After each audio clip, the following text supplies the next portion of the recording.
మనం 43వ ఆవిర్భావ దినోత్సవ వేడుకలు చూద్దాం. తెలుగుదేశం పార్టీ 43వ ఆవిర్భావ వేడుకలు ఏపీతో పాటు తెలంగాణ, ఢిల్లీలోని టీడీపీ కార్యాలయంలో ఘనంగా నిర్వహించారు. టీడీపీ నాయకులు, కార్యకర్తలు ఆయా ప్రాంతాల్లో పార్టీ జెండా ఎగురవేసి స్వీట్లు పంచుకుంటూ హడావిడి చేశారు. టీడీపీ కేంద్ర కార్యాలయంలో పార్టీ జెండాను సీఎం చంద్రబాబు ఆవిష్కరించారు. తెలుగువారి ఆత్మగౌరవాన్ని జాతీయ స్థాయిలో ఎలుగెత్తిన పార్టీ టీడీపీ అని సీఎం చంద్రబాబు అన్నారు. రవికృష్ణ పూర్తి సమాచారం ఇస్తారు. రవికృష్ణ, ఇవాళ 43వ పార్టీ ఆవిర్భావ దినోత్సవాలు ఈ విధంగా జరిగాయి.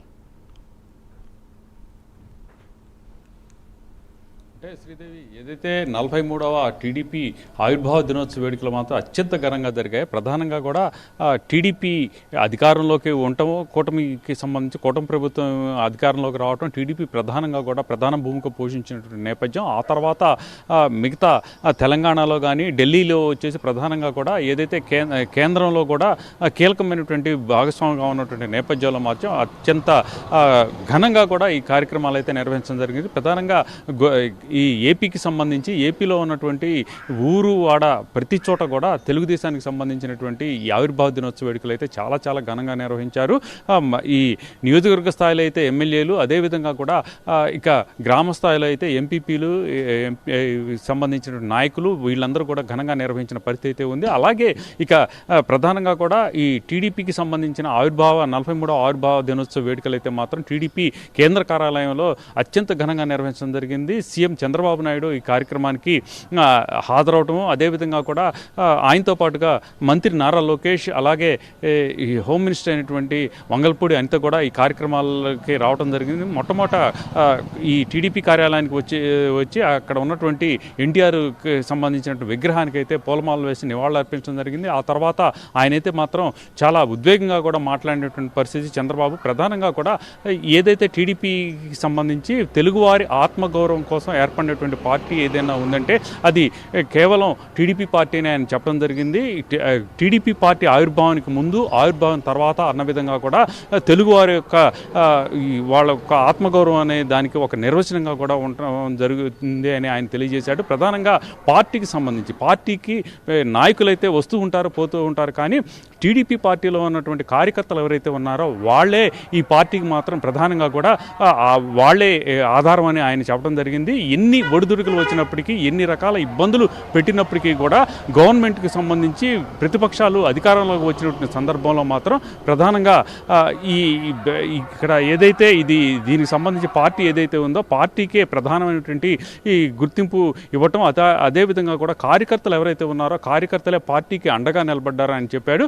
గొంతు మీద కత్తిపెట్టి ఈ టీడీపీ పార్టీకి సంబంధించి నువ్వు గనక టీడీపీ పార్టీ నుంచి బయటకు వస్తానంటే మాత్రం ఈ కత్తితో పాటు నీకు ఇబ్బంది పెట్టకుండా ఉంటామన్న సమయంలో గొంతు తెగినా పర్వాలేదు, పార్టీ కోసమే పాటుపడతామని చెప్పినటువంటి సందర్భాన్ని కూడా ఆయన గుర్తు చేసినటువంటి పరిస్థితి ఏర్పడింది. అదేవిధంగా కూడా పార్టీకి సంబంధించి ప్రధానంగా కూడా ఏదైతే కేవలం ఒక 83 రోజుల వ్యవధిలోనే 1 కోటి మంది ఈ సభ్యత్వాలు, అంటే టీడీపీ పార్టీకి సంబంధించి 1 కోటి మంది సభ్యత్వాలు ఇచ్చామని ఆయన తెలియజేశాడు. ఎన్ని జన్మలు ఎత్తినా కూడా టీడీపీకి సంబంధించినటువంటి కార్యకర్తలు ఎవరైతే ఉంటారో వాళ్ళ రుణాన్ని తీర్చుకోలేనని చంద్రబాబు నాయుడు అయితే చెప్పడం జరిగింది. ప్రధానంగా కూడా కూటమి ప్రభుత్వం అధికారంలోకి వచ్చిన తర్వాత ఏవైతే హామీలు ఇచ్చామో ఆ హామీలు అన్నిటినీ కూడా అమలు చేసే దిశగా కూడా ముందుకు వెళ్తున్నామని ఆయనైతే అక్కడ నుంచి చెప్పినటువంటి పరిస్థితి. అలాగే ప్రధానంగా కూడా గతంలో అయినట్లయితే మాత్రం ఒక పార్టీకి సంబంధించి వైసీపీ పార్టీ అయితే మాత్రం కేవలం ఫ్యాక్షనిజాన్ని పోషించింది. తామైతే మాత్రం ఫ్యాక్షనిజంతో పాటు హ్యూమనిజాన్ని టచ్ చేసి అక్కడ ఏదైతే ఈ రాయలసీమ ప్రాంతానికి సంబంధించినటువంటి ఫ్యాక్షన్ గ్రామాలు ఏవైతే ఉన్నాయో వాటిలో ఫ్యాక్షన్ రూపుమాపి వాళ్ళని కూడా నాగరికం వైపు, అదేవిధంగా కూడా పిల్లల్ని అయితే వాళ్ళని ఒక నిర్ణీతమైనటువంటి ఈ చదివించి వాళ్ళని ఒక స్టేజీలోకి తీసుకెళ్లే విధంగా కూడా తామైతే మాత్రం ముందుకు తీసుకెళ్తున్నామని ఆయన చెప్పడం జరిగింది.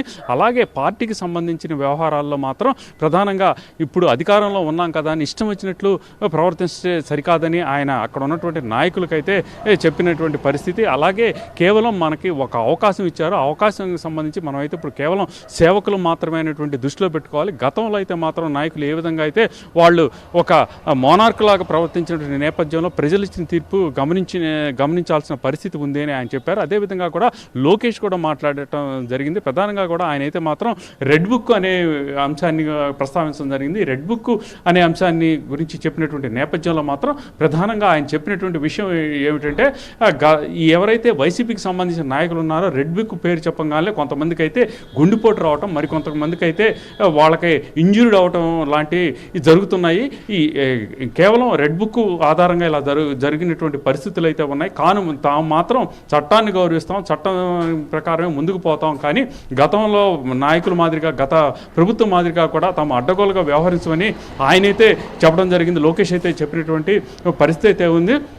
అలాగే ఇక భవిష్యత్తులో అయితే తాను వరుసగా కూడా 3 సార్లు దీనికి సంబంధించి టీడీపీకి సంబంధించినటువంటి ఈ జాతీయ ప్రధాన కార్యదర్శిగా ఉన్నాను, తన నుంచే మార్పు బిగిన్ కావాలి, కాబట్టి 4వసారి మరొకరికి కొత్త వాళ్ళకి అవకాశం ఇవ్వాలి అని అయితే మాత్రం లోకేష్ చెప్పినటువంటి పరిస్థితి అయితే కనపడింది. ఆ మార్పు అనేది తన నుంచే ప్రారంభం కావాలి అని ఆయన అయితే చెప్పడం జరిగింది. అదేవిధంగా కూడా వరుసగా 3 సార్లు కనుక ఒక పదవిని కనుక ఎంజాయ్ చేస్తున్నటువంటి నాయకులు ఎవరైనా ఉంటే ఒకసారి కంపల్సరీగా కూడా వాళ్ళైతే మాత్రం దానికి పదవికి సంబంధించి వెళితే హై పొజిషన్లోకి వెళ్ళాలి, లేకపోతే ఆ పదవిని కొంతకాలం మాత్రం యువకులకు ఇవ్వాలి అనేటువంటి ఒక విషయాన్ని అయితే ఆయన లేవడం జరిగింది. ప్రధానంగా కూడా టీడీపీ పార్టీ అనేది యువరక్తంతో నిండి ఉండాల్సిన పరిస్థితి ఉంది. అలాగే కూడా ఎవరైతే సీనియర్స్ ఉన్నారో ఆ సీనియర్స్ అందరినీ కూడా గౌరవిస్తూ పార్టీని ముందుకు తీసుకెళ్లాల్సిన బాధ్యత తమ మీద ఉందన్నారు.